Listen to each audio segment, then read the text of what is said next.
guys, airport time. Business class here. Nice. Business class bas ana la ro economy. Economy. No problem. Next time business kita bolas. YouTube give more money. Yeah. You see other yesterday, 2 days before, other 15 kilo take other one my country people. 15 kilo gold take other fee in the glass. Ada 15 kilo. Yeah. Kitil marah. Ada mamnu. Ida mafi business mafi maiji hada. Ida mafi business. Ida business mungkin bas ida matalan je ana oleh genti. Yani bas istogol hina pada nakat na hada dahap kitir. Ada mais lah. Maisir. Philippines. We're going to. Pero masakit ako. Sa'yo di ka. Can you say hi to my vlog? Hold this. Wait.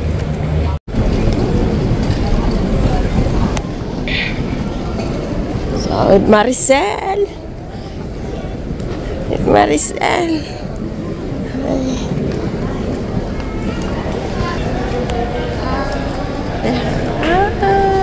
Jenny.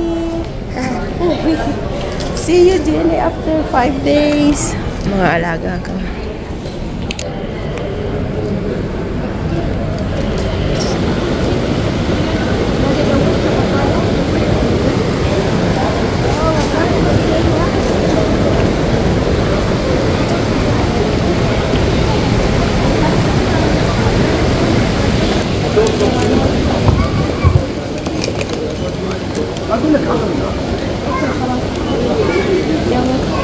Natuloy ang Egypt. Niisip ko lang pa ito eh. Dad. Hey, we're going. First time. Up. Sa loob. Layo pa.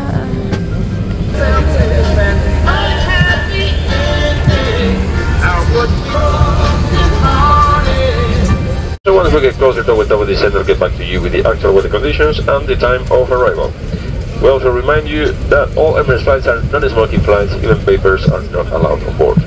That's all from my side. I'll leave you in the capable hands of Rashad and his team, so for the time being you can sit back, relax and enjoy Emirates hospitality. Thank you very much for your attention and once again welcome aboard.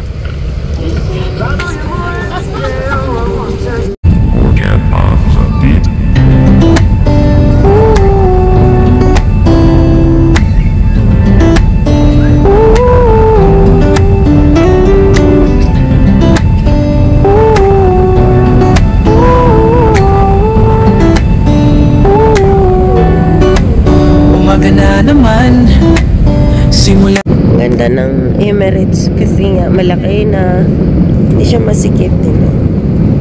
Kaya lang grabe talaga, sobrang lamig. Tapos yung ubo ko hindi ako makainom kanina ng gamot kasi wala akong tubig, naubos na yung tubig ko. Tapos bago nagbigay ng pagkain is siguro 30 minutes na siguro kami sa Kalawakan. Ay, grabe talaga. Yung ubo ka. Tapos dry na dry yung lalamunan mo. Ay, nako. Tapos ganyan yung boses ko ngayon. O, diba? So, ayan guys. So, baka nga pala tayo ng Cairo. Na tayo ng Egypt. Pero sa City of Cairo kami bababa. Doon lang din kami sa Cairo. Doon kami pakita ko na lang sa inyo yung hotel. Okay. Napakahirap talaga ng bumiyahing may sakit ka. Kaya sana kung walang sakit si Jenny, dapat dalawa kami. Buti na lang yung aking visa ay nagawa ng paraan. Kasi pwede naman pala siyang bayaran pagdating sa Cairo. Halimbawa kung hindi ako makapasok. Pero 5 months pa naman. Pwede pa daw yung nag-search ako 4 months. 4 months siya na pwede kang pumasok. Yung sa akin ay 5 months. Pero Pero ang balak talaga sanang dalhin is si Jenny, yung kasama ko, kaso nga meron siyang sakit hanggang sa paalis na kami. Kasi before that, nung sa Sunday ng gabi ay sinabi na sa akin ng amo ko na hindi ako magkakasama kasi nga yung aking visa ay may problema. Anyway, yun na nga yun. Pero sa akin mas okay na maiwan ako. Kaya lang yung kasama ko nga may sakit. So ito pa pala, may kwento ako sa inyo guys. Before na nag-plan sila na mag-travel, nasabi kasi hindi kami natuloy ng London ngayon dahil nga kung mag-London hindi talaga pwede nga yung aking visa. So ayaw naman ng amo ko na merong maiwan merong maiwan kapag nasa London kami, kasi nga sabi niya sa akin is maganda kapag nakasama ka. And yun, nabago yung plan before mag-November, nabago yung plan. Kasi kung before November, so mga ganyan part October, kasi dapat pag London maagang kukuha ng visa. So ako hindi ko pinansin na yung aking visa is 4 months na lang, 5 months na lang that time, 6 months that time kasi October. Nagulat ako na sinabi niya na hindi ka pwede makasama. Sagot ko naman, it's okay. Kaya lang ayaw ng alaga ko, gusto niya makasama ako. And sana maririnig niyo to guys ha. Kasi before that, ang pray ko talaga is sana kung hindi sila mag-London, that time na nalaman ko na mag-November na wala pa kaming visa is I'm praying na gusto kong mag-Egypt. Gusto ko sana makarating ng Egypt, diba? And sana marinig nyo to guys pakikinggan ko. And answer prayer, kasi nga hindi ko talaga nakala na mag-Egypt sila. Nagulat na lang ako nung Sunday ay sinabi nga ng amo ko na yun, hindi ka makakasama at sa Egypt kailangan ng 5 months visa.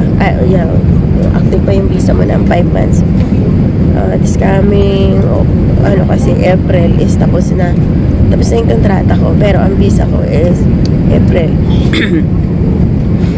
So sabi ko, nung nalaman ko nga, sabi ko ang saya ko, kasi sabi ko ay makikita ko na yung picture ni Paraon. Dapat sikreto pa nga to sa mga alaga namin. Ang sabi ng amo ko is magkakatar kami. And knowing that na magkatar is wala kang mga nani na kasama dahil ang bakasyon na to is only 5 days. Kasi winter vacation lang to hindi naman to yung vacation na talaga yung may Eid kasi ngayon Al-Adha. Then yun nga, nasabi ko na sana ibigay ni Allah na makarating ako ng Egypt. I want to see the Paraon and the bundok-bundok, kasi yung amo ko dati sa Saudi na vacation sila dito sa Egypt for 1 month. So hindi ako kasama. Naalala nyo na nasa bahay lang ako noon for 1 month. Na live ako ng live kasi nga hindi nila ako sinama. Alam ko meron akong pasalubong na yung Egypt na ano man tawag doon, yung bundok, yung tree ano ba tawag doon, basta 3 bundok yun na yun ang souvenir na binili ng amo ko dati. Tapos ngayon, diba, nakarating na ako na hindi ko inakalaan.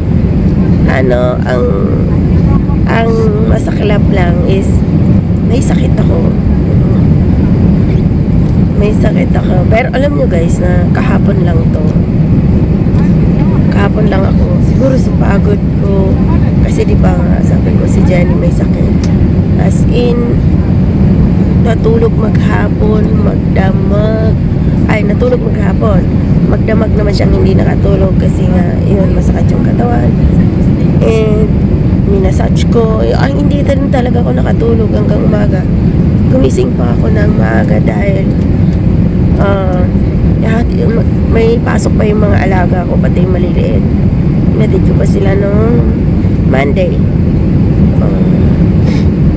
Then, kahapon, ako na lang din naghatid. Pero kahapon, sabi nung amo ko, sabi niya, huwag kang matulog dun sa kwarto kasi sabi niya, nung pina-check up niya kasi si Jen kagabi, dahil ayaw din niyang iwanan na kasi maghapon lang nakatulog si Jen. Kung hindi mo siya gisingin, as in, hindi siya kakain, walang ganang kumain. So, sabi niya kagabi, huwag ka matulog doon sa kwarto kasi may influensya si Jen. So sabi ko, sige, kagabi natulog ako ng maaga. Hindi rin naman maaga. So, mga 9:30. Uminom ako ng gamot. Then, nakatulog talaga ako as in. Na yung nakalimot talaga, wala akong narinig kahit maingay sila sa sala. Kasi sila lang yung nagpatulog sa mga bata. And, yun. Yun yung kwento ko na masaya ako nakarating. This time, I'm happy na nakarating ako dito sa bakasyon na kasama ko sa travel na to. Sa AG pa, sa lugar na gusto ko napuntahan, na makita in person, sa harap-harapan. And sana ma-enjoy kahit may sakit ako, pero sabi ko, bibilitin ko kasi dalawang alaga namin. Yung bunso, si Mafood is ganito rin, may lagnat, tonsil, may ubo. Tapos yung si Aling maliit, ganun din, may ubo, may lagnat. Yung alaga ko, wala siyang lagnat pero may ubo, pero okay lang yun. But ayan, singot-singot tayo guys. Ayan, matsura ko. Sana ma-enjoy natin. Tagal pa, nag-stop pa siya dito sa Kalawakan. Naka-stop pa yan, siguro may palipad. Pero ang ganda niya kasi may monitor siya sa taas, may monitor siya sa labas. This is the second time na sumakay ako ng Emirates. Kasi nung nagbakasyon ako, Riyadh to nung nagbakasyon ako sa Pilipinas, nung nasa Riyadh pa ako, Riyadh to Dubai, then Dubai to Pilipinas. So this is the second Emirates yung sinakyan ko, Dubai to Pinas. And nag-enjoy ako that time kasi talaga naman hindi masikip, maluwag, para siyang Saudiya. Ang Saudiya kasi next na flight ko na kasi, next na bakasyon ko is Saudiya na. And maganda ang Saudiya kasi ganito din, malaki, maraming food, pero hindi na katulad nung araw na as in magsawa ka sa tapos kaya tanghalian, maya may kape dito, may kape din after mo magtanghalian, may kape din sila, may tulo, yan, kompleto naman. But yan, sige guys, antayin na lang natin ang bababa. So sana ma-enjoy natin. Naka 10 minutes ako ng vlog. See ya, bye sa baba. Pilitin kong maka-vlog. Diba?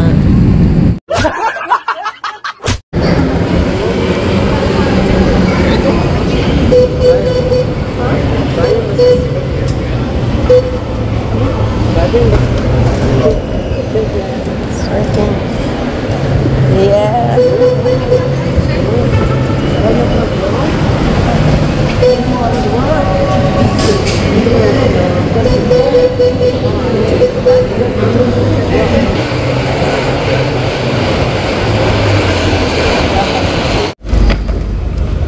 Ito, parang dumaan na yung kanina eh.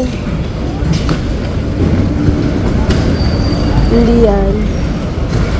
Ikot na naman. Hindi yan, maliit pa dyan. Na busog na busog. Kasing tabako? Hindi naman. Aray ko.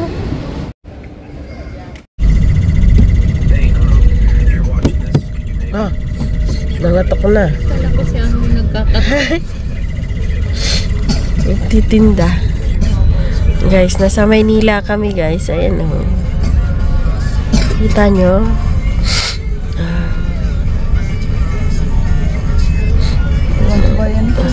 You want to buy from the store? That's it. It's like a... We are in the Divisoria. Same like in Manila. Manila. In one place in Manila, same like all the store in the side. We go Divisoria guys. Baklaran pala. Baklaran muna. Pero mas malinis pa yata ang Baklaran kaysa Dura ba? Ew. Ano mga Dura ba? Box ba? Kasi tindahan yun eh. Here I tell this one population only in this city 79. 79. 79,000. أخاف تعطينا إياه بعدين تتشال والله كنت دائما يضرب. No. Divisoria na nga, ay Baklaran na nga guys. So, daming tinda-tinda. Ay, sabi ko pala hulaan. O sige, hulaan nyo na lang kung anong next na ano.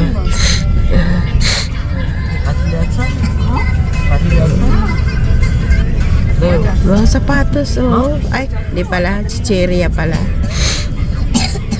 أمتك About It's like a night market. Ay, because this course is about the business. When you buy something, guys, may night market. When you buy something, what you do is you calculate how much you Oh, ang daming. Baklaran guys, Baklaran. Baklaran, Divisoria. Oh, daming paninda. Oh, grand. Oh, night market. coffee. In Egypt, it's always day market. No, there is a every time I St. Regis Hotel. Hindi niya na nakita yung Exadon. Look, there's a سعود ستوب ستيبن خلاص.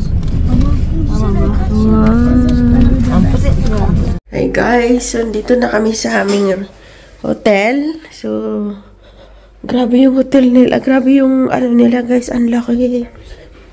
Yan. That's the banyo. Oh, grabe. Ito yung mga panglagay ng dirty clothes, sinalas, may mga hangir. Tapos yung kwarto. Ay, namatay. Tapos may kanya-kanyang TV. Dalawa lang ko. Ito, laki ng kwarto na to. Pero, ito ay banyo nga pala. Sa kabila, ito yung kusina. Ah, may kape. May tubig. Tapos ito yung isang kwarto. May una, pagpasok mo may sala.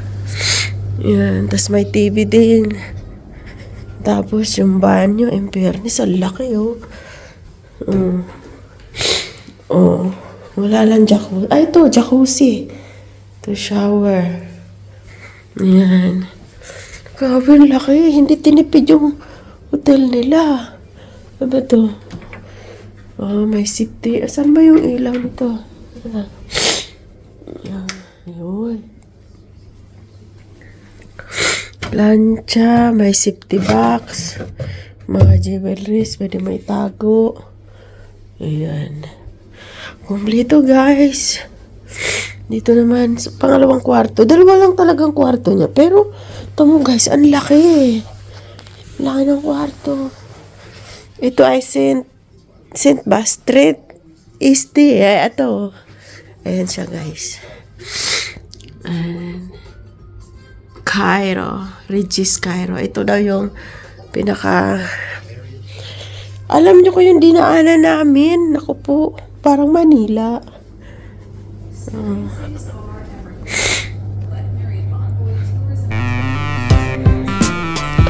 Ano ba?